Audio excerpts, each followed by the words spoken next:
गोविंद जय जय गोपाल जय जय गोविंद जय जय गोपाल जय जय राधारमण हरि गोविंद जय जय राधारमण हरि गोविंद जय जय।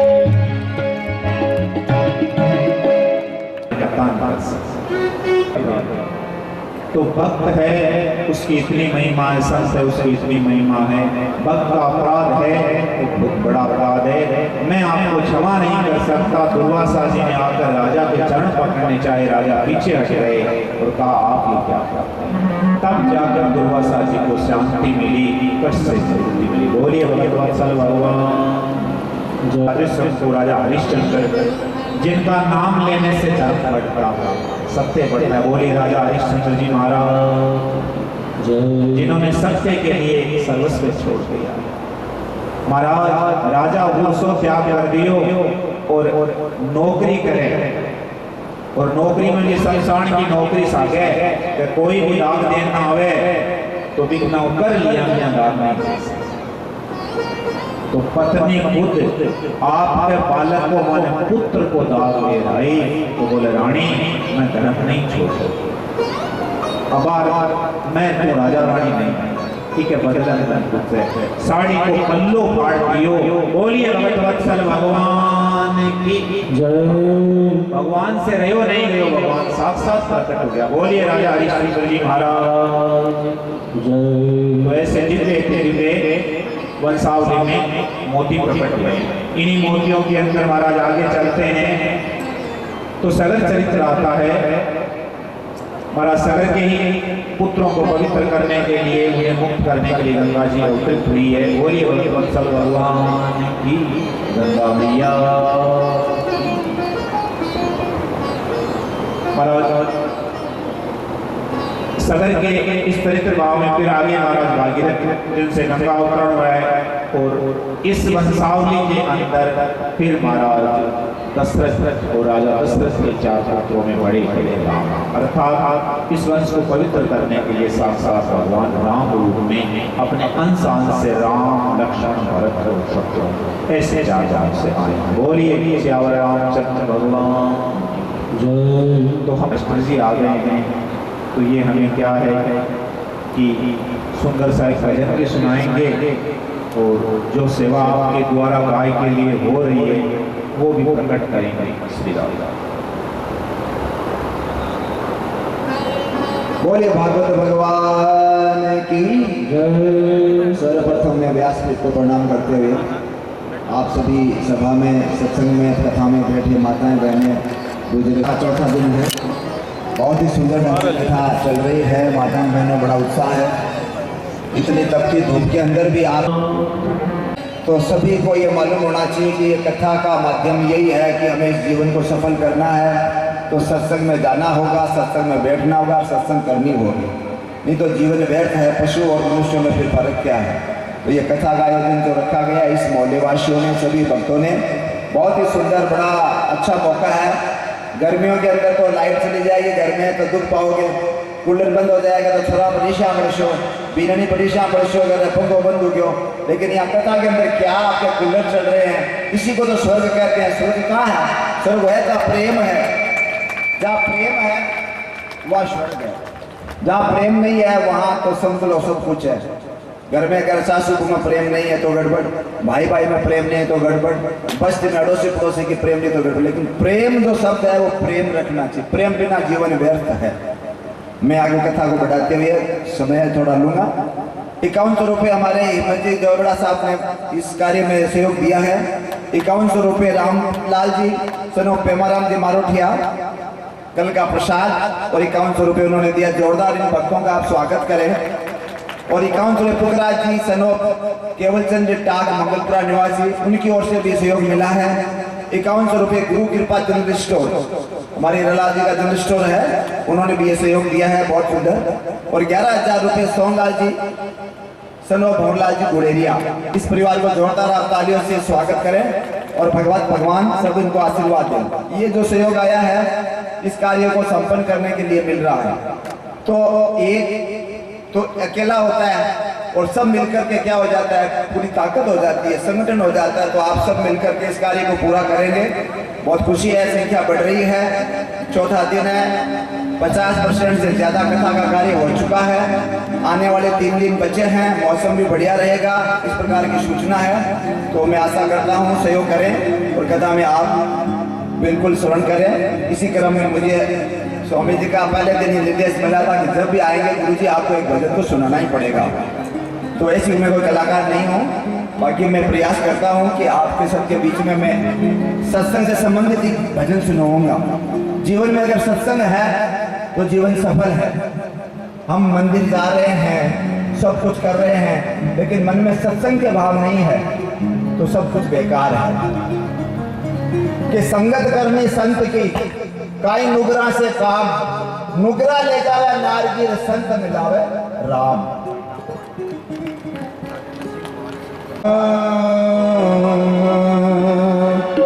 मन राम सुमर नर गेला, नर राम सुमर नर गेला, धन सतगुरु दे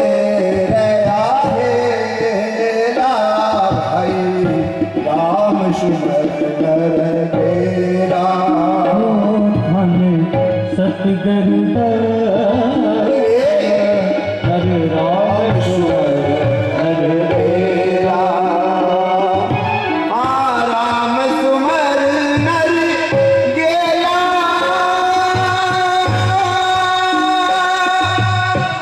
हरि सुमर नर गेला, राम सुमर नर गेला, हरि सुमर नर गेला,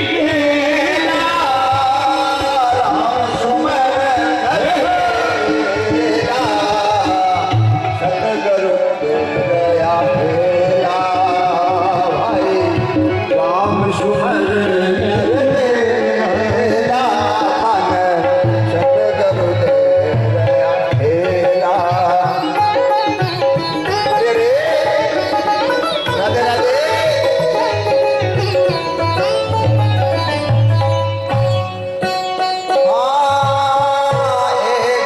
लाल को पंछी बेटा, एक लाल को पंछी बेटा, एक गुरु एक चेला, भाई एक लाल को पंछी बेटा, एक गुरु एक चेला, गुरु जाएगा,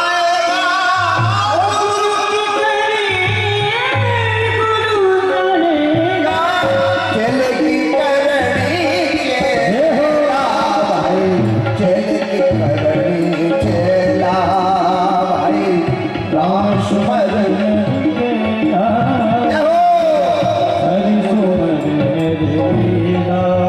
भाई राम सुमर नर गेला।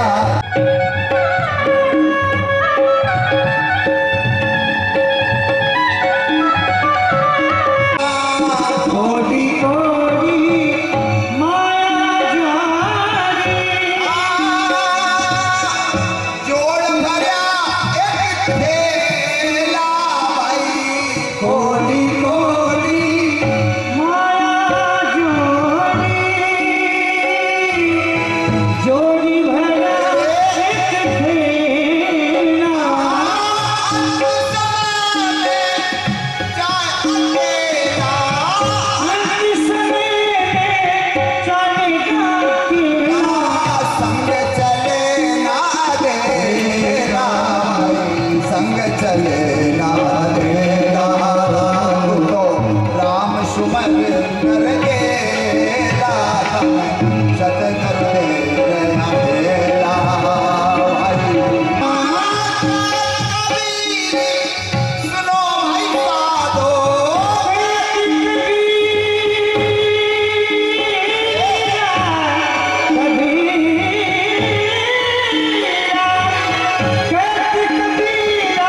जय श्री राधे।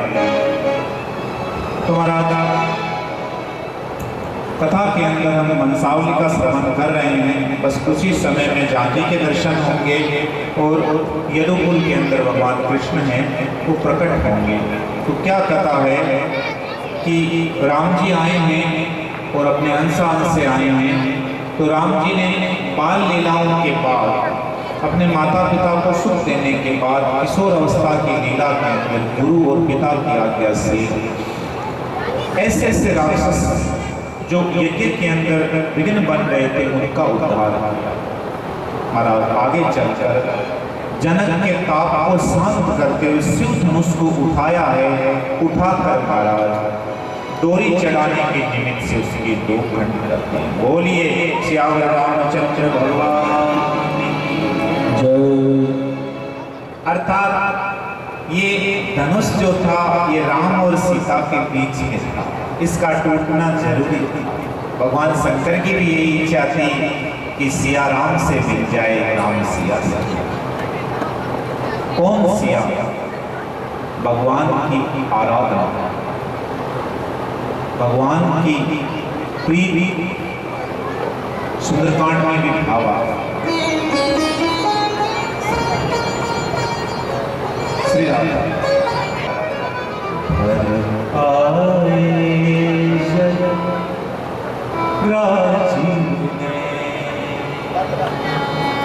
राजीव नैना राजीव नैना आए जल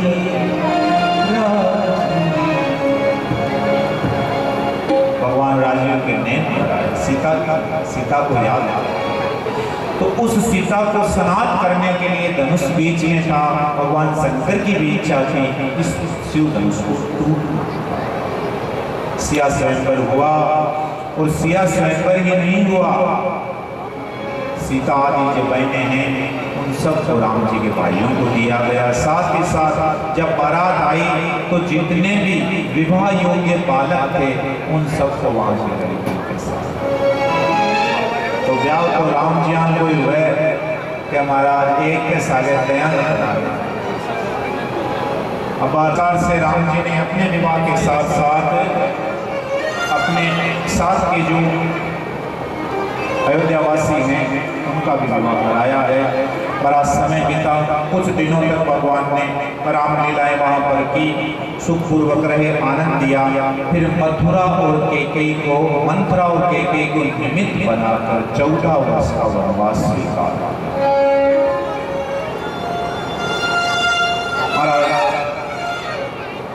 वनवास में जाकर भगवान ने इस पीड़ा में जीवन को स्वीकार करते हुए भगवान ने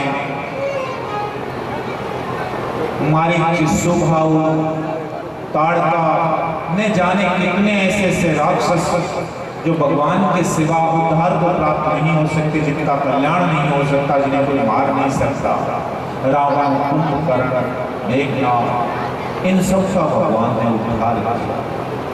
उद्धार करने के बाद अपने राम सेना को लेकर, सेना के कुछ मुख्य नायकों को लेकर भगवान अयोध्या पधारे। अयोध्या पधारने के बाद ध्यान दीजिएगा, भरत जी जो हैं ऐसा चरित्र है कि यदि आज राम नहीं आए तो भरत के प्राण निकल। स्वामी जी से सुना है इतना उस राज सिंहासन पर नहीं बैठे, भगवान की खड़ाऊ। तो राम जी ने कहा कि आज यदि मैं नहीं पहुंचा तो मेरा भरत नहीं रहेगा। बोलिए महाराज, भरत और भगवान राम के जो स्नेह मिलन है, जो प्रेम है, जो भक्ति है, इसकी जय है। बोलिए भरत राम के मिलन की जय। महाराज भरत को सनात किया, साथ ही साथ सारे अयोध्या वासियों को सनात किया। भगवान कृष्ण है वो 125 वर्ष के आसपास धराधाम पर रहे, परंतु भगवान राम है वो 1000 वर्ष से भी ज्यादा, कई वर्षों का भाव लिया, कई 1100 वर्षों का हैं और चंद्रवंश में हम प्रवेश करते हैं। यदु नाम से विभक्त होती है, जिसे हम यदुवंश, यदुकुल कहते हैं। जहाँ एक पेड़ लेकर अलग अलग डालियां पर छोटी छोटी या शाखा हो जाए, ऐसे ये चंद्रवंश है, ऐसे सूर्यवंश है। गोविंद जय जय गोपाल जय जय गोविंद जय जय गोपाल जय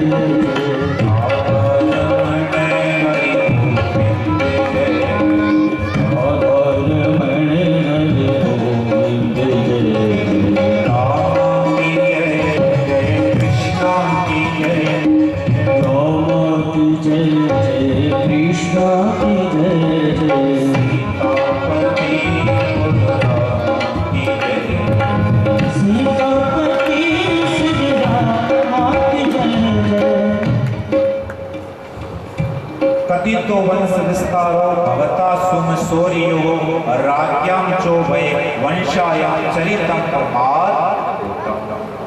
परीक्षित ने कहा, प्रभु आपने सूर्य और सोम वंश का वर्णन किया और मैंने सुना। हे प्रभु, अब मैं यदुवंश का सविस्तार वर्णन सुनना चाहता हूं। अर्थात भगवान कृष्ण का चरित्र है, उसे ठीक से सुनना। उसमें आप उतावली नहीं करें, क्योंकि मैंने इसकी प्रतीक्षा की, मेरी इसमें बड़ी रुचि है। तो महाराज राजा परीक्षित के भावों को जानकर सुखदेव जी ने कहा कि ये उस समय की बात है जिस समय पवित्र जो क्षत्रिय वंश है उसमें दैत्यों ने जन्म लिया और इन दैत्यों के दुराचार से, दुष्ट भाव से, कुकृत्यों से पृथ्वी है वो दुखी थी और गाय का रूप बनाकर ब्रह्मा जी के पास आए।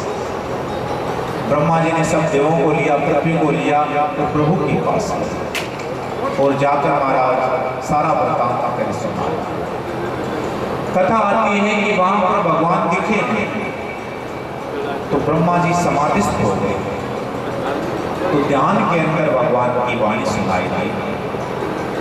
ध्यान से हटकर, ध्यान से निवृत्त होकर ब्रह्मा जी ने सब देवों को कहा कि प्रभु को पृथ्वी के दुख का पहले से भान है, इसलिए वो अवतरित होना चाहता, पृथ्वी का भार उतारने। ध्यान दीजिए, अपन खाली एक कमरे की सफाई करनी है, पहली बात तो अपने शरीर की सफाई करनी है, तो टाइम पाएगा। भगवान सफाई अभियान करने आ रहे हैं। मासी पूतना का प्राण हरण, कोई पूतना नाम की मासी है, नाम तो पूतना को नहीं बड़ा आचरण पूतना जिसो है, तो भाई सावधान हो जाइए, नहीं कटता तो नंबर आ जा रहा कोनी है। मामा कंस को मारना है, अगर कोई कंस मामा है तो वो भी सावधान। हरि आया से गोकुल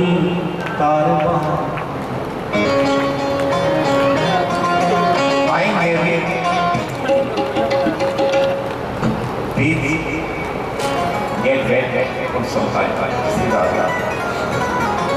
तो भगवान ने अपनी व्यवस्था को रखने के लिए ब्रह्मा जी ने कहा कि प्रभु आने वाले हैं, अवतरित होने वाले हैं पृथ्वी का भार उतारने के लिए। माने एक शरीर को आप सफाई अभियान चलावा तो कति देर लगे, 15 मिनट आधी घंटा रोजी ना लगे।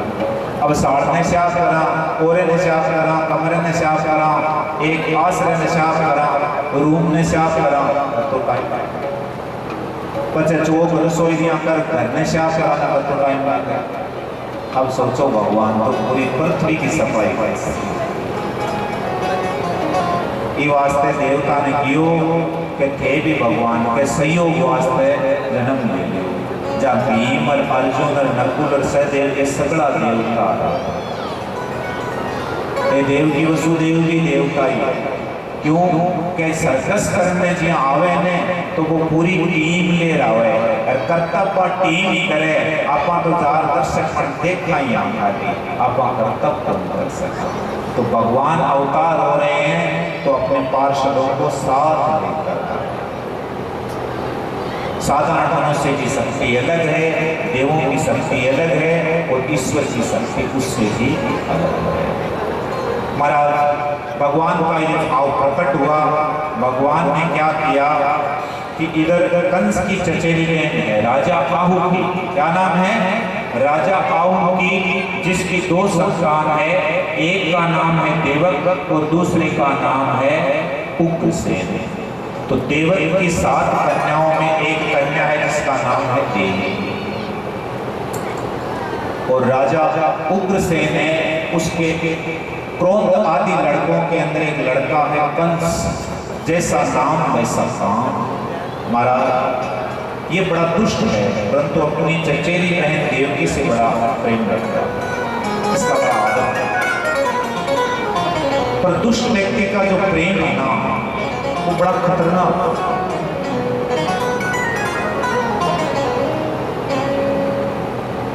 महाराज जीव की हत्या करने वाला व्यक्ति जीव से प्रेम करता है।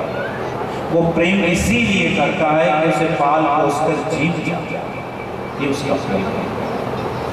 तो दुष्ट व्यक्ति का प्रेम बड़ा खतरनाक होता है, दुष्ट से दूर रहना चाहिए। कर्णाकिशोर ने दुष्ट व्यक्ति के प्रेम में बलि चढ़ जाती है, कुछ नहीं, तो दूर रहना चाहिए। महाराज कंस है, उसने क्या है कि देवकी को लेकर, देवकी का नया विवाह हुआ है, वसुदेव जी के साथ हुआ है। देवकी की 6 बहनें हैं, वसुदेव जी को पहले ब्याह दी गई है। वसुदेव जी की लगभग 13 पत्नियों का जो विवरण है वो भागवत में मिलता है। लगभग 13 पत्नियां वसुदेव जी की, भगवान की जो माँ है वो लगभग 13 6 7 तो सही बहनें, बाकी रोहिणी आदि और हुआ हुआ। तो महाराज कथा आती है कि देवकी को लेकर कंस स्वयं उससे ससुराल पहुंचाने जा रहा है, इतना लाड प्यार रखता है। रास्ते में आकाशवाणी हुई और आकाशवाणी ने कहा, रे दुष्ट कंस, जिस अपने चचेरी बहन को तुम बड़े प्रेम से ससुराल पहुंचाने जा रहा है, उसके गर्भ की 8वीं संतान तेरा हाल। बस इतना सुनना था, वो प्रेम कट गयो, ठाकुर ने तलवार काट मारना वास्ते दुष्ट को प्रेमिया।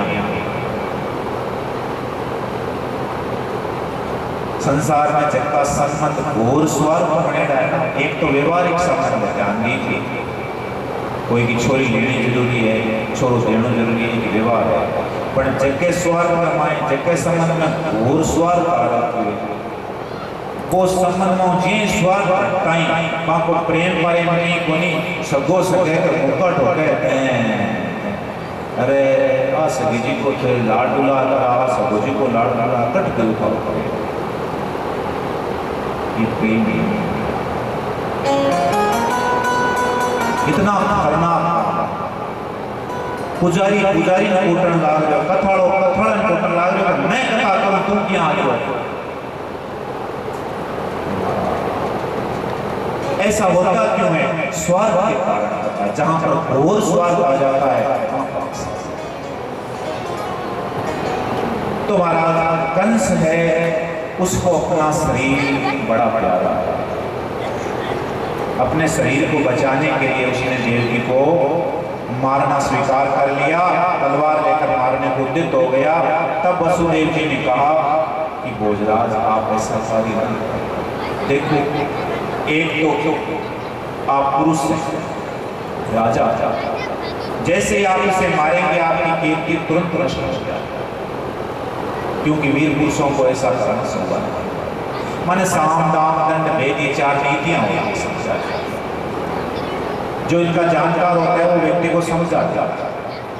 जकड़े कड़े कोई ले जाए ना पंचांग माने मेरे बिन भूला वो बात ठीक है, वो नीति का जानकार बिनता है कि फलाणों की नीति मान क्यों भाई जी कौन है, डाली बालियां कर दो कि मैं कौन हूँ, बिनता है 25,000 ठीक है, ठीक काला जी हाँ भाई जी ठीक है, हुई जाएगी ये दाम की नीति। साम दाम दंड भेद के समझा कर काम बना। महाराज आगे कथा आती है कि भगवान ने पहले प्रकट होकर देवताओं की जो स्तुति है, क्योंकि देव स्तुति करने आए कि प्रभु गर्भ में आने वाले अवतरित होने वाले, तो स्तुति को स्वीकार किया, बड़ा आनंद किया।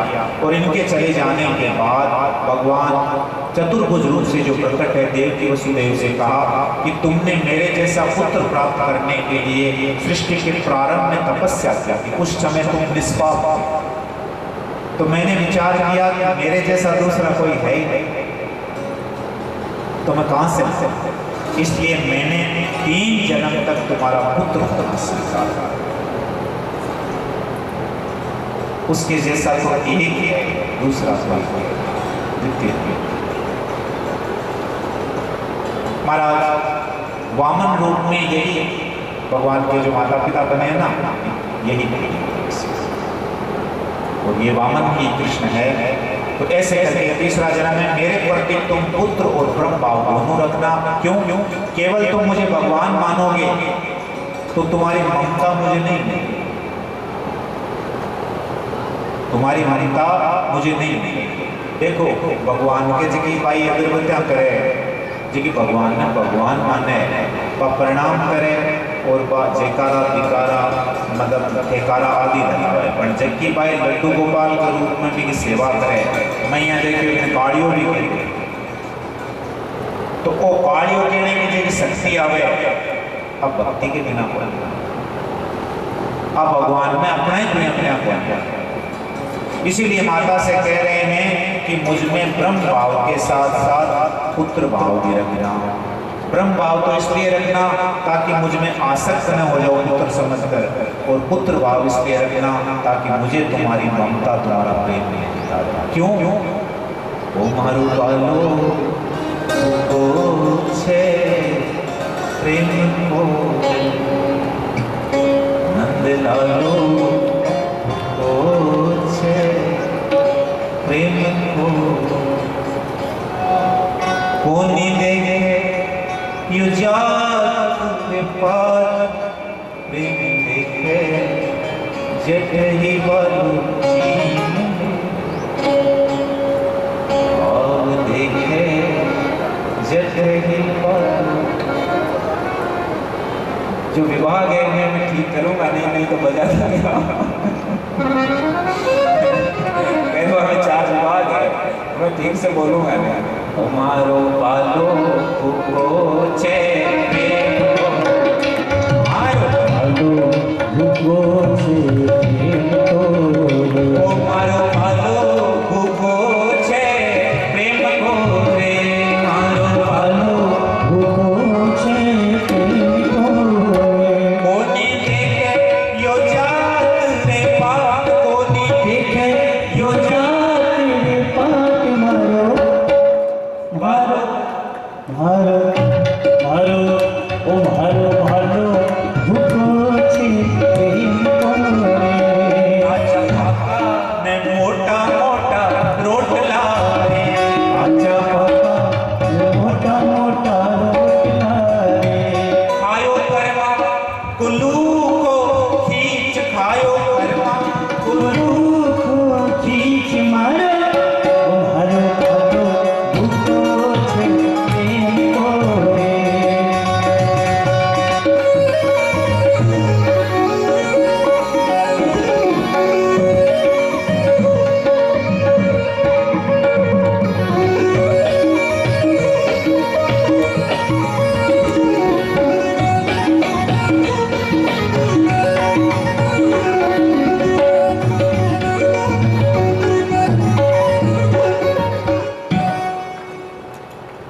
तो प्रेम मुझे मिलता रहे।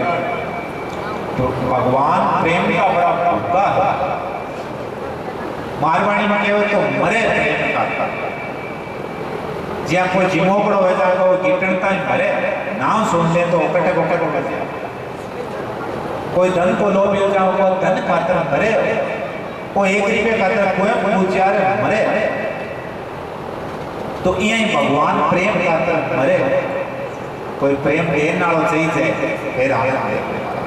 तो इसका विस्तार राधा कहते हैं से श्री राधे 6ठे दिन की कथा में करेंगे, अर्थात परसों करेंगे। श्री राधे श्री राधे श्री राधे।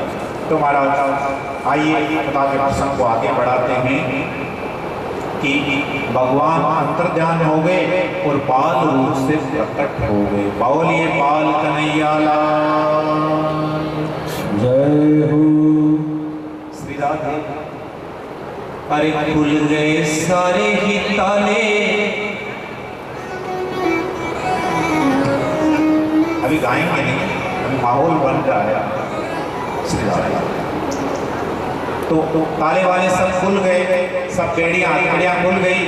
वसुदेव जी बालक को लेकर यमुना पार करके और गोकुल में पहुंचे। वहां पर रात्रि का समय है। वो जो बालिका है भगवान कृष्ण रात्रि में 12 बजे आए हैं। कितने बजे आए हैं? 12। श्री राधे, श्री राधे, श्री राधे। वहां पर 12 बजे आए हैं महाराज। ध्यान दीजिएगा, दिन की 12 बजे राम रूप में आए हैं और रात्रि की 12 बजे कृष्ण रूप से आए हैं। बोलिए कृष्ण कन्हैया लाल जय हो।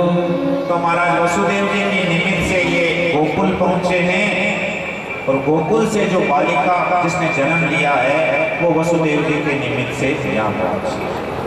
महाराज कथा आती है कि जैसे कंस को पता चला, कंस गहरी निद्रा में था, भगवान की कृपा से इसकी निद्रा टूटी। भगवान की कृपा से इसे भूल सा निद्रा आई थी और भगवान की कृपा से ये दूर हुई। तो कथा आती है कि उस बच्ची को लेकर ये मारने को उद्यत हो गए। इसकी बहन ने कहा कि भैया ये नन्ही सी बच्ची, ये तुम्हें क्या मारेगी, क्या तुम्हारा काल बनेगी? अरे ये तो तुम्हारी पुत्र वधू की तरह है, तुम इससे मत मारो। देखो कंस कितना निर्दयी है, उसने एक नहीं सुनी, खींच कर उस बच्ची को हाथ में ले लिया और उसके पैर पकड़ के सिला पे देने लगा। वो साधारण बच्ची तो थी नहीं, हाथ से छूकर अष्टभुजा से प्रकट हो गई। बोलिए भद्रकाली माता और कहा रे मूर्ख, तुझे मारने वाला तेरा काल किसी स्थान पर प्रकट कर। तेरे पिछले जन्म का शत्रु, पिछले जन्म में ये काल नेमी नाम का राक्षस भगवान अजित के हाथों से देवासुर संग्राम में मारा, तो प्रतिशोध लेने के लिए ये कंस कर रहा है। इसके बाद तेरे पिछले जन्म का शत्रु, अब तुम वेद बालकों की हत्या मत किया ना किया। इतना कहकर देवी अंतर्ध्यान हो गई। महाराज कंस है वो बड़ा पछताया, देव के सूर्य के चरण पकड़ लिए और कहा अरे मनुष्य ही नहीं देवता भी झूठ बोलते, मैंने तो देवताओं की बात सच मानकर ये सब अपराध किया, मुझसे बड़ा अपराध हो गया, तुम मुझे क्षमा कर दो। देव की वसुदेव हैं वो सरल है, उन्होंने क्षमा कर दिया और इनको उसने मुक्त कर दिया। ये फिर उन्हें कारागार में डाले। ये कथा आगे आएगी और स्वयं है ये महल को चला गया। अब यहाँ का जो दृश्य है, यहाँ की जो कथा है, मथुरा की जो कथा है, इसका श्रवण कल की कथा में कारण में किया जाएगा।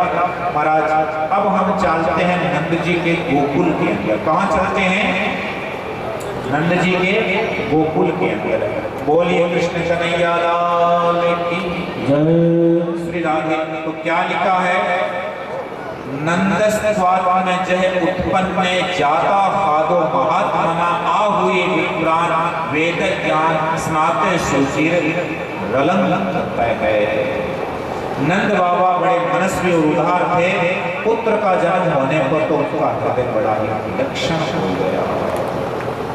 माने नंद बाबा 88 साल का 88 साल का है, पुत्र को जन्म हुए।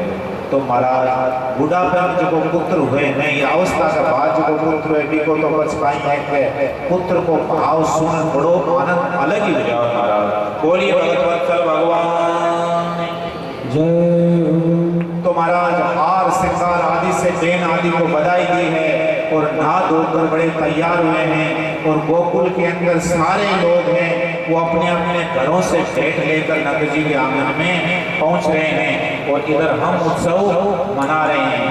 तो क्या भाव आता है? पहले खुल गए सारे ही ताले, हो गई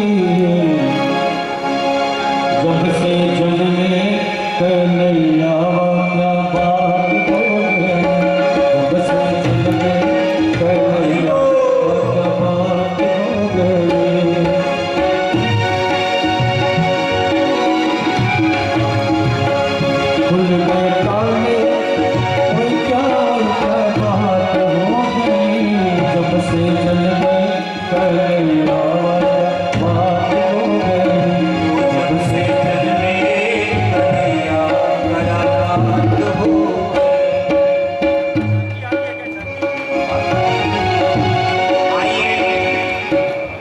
पधार रहे हैं तो स्वागतम कृष्णा, सुस्वागतम कृष्णा।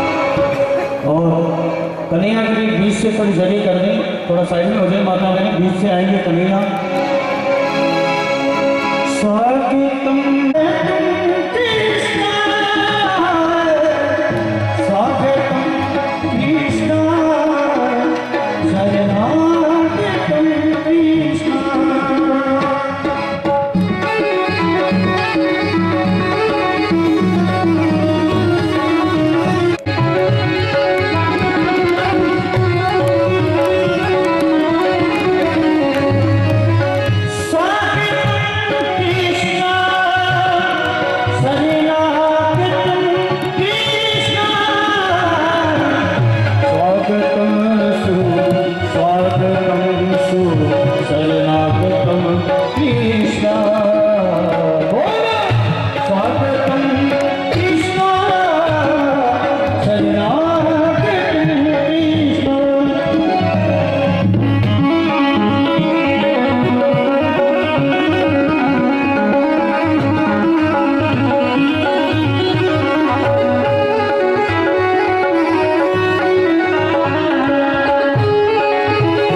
नंद के आनंद भयो जे कन्हैया लाल, नंद के आनंद नाचो नाचो कन्हैया लाल, जे कन्हैया लाल की, जे कन्हैया लाल की, जे कन्हैया लाल की, जे कन्हैया लाल। अरे नंद के आनंद भयो जे कन्हैया लाल की।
कृष्ण की कीजिए आरती वाले कृष्ण की कीजिए अपनों जन सुफल कर दीजिए आरती वाले कृष्ण की कीजिए।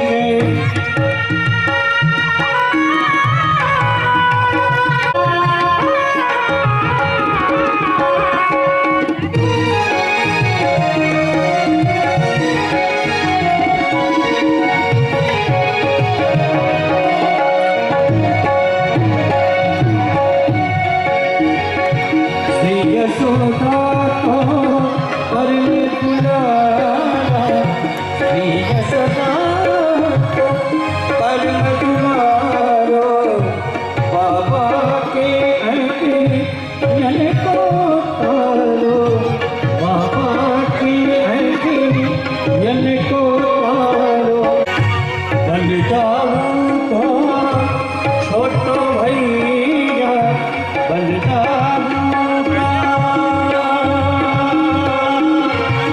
छोटो भैया कनुआ कनुआ बोलत मैया कनुआ कनुआ बोलत मैया देखत ही मन में चुनैया परम उदित मन नेकी बनैया अपनो सरगस इनको दीजिए आरती वाले कृष्ण की कीजिए।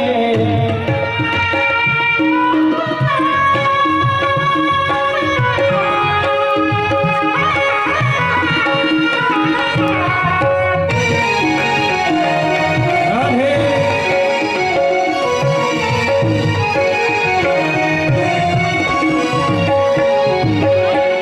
श्री राधा हरि कृष्ण कन्हैया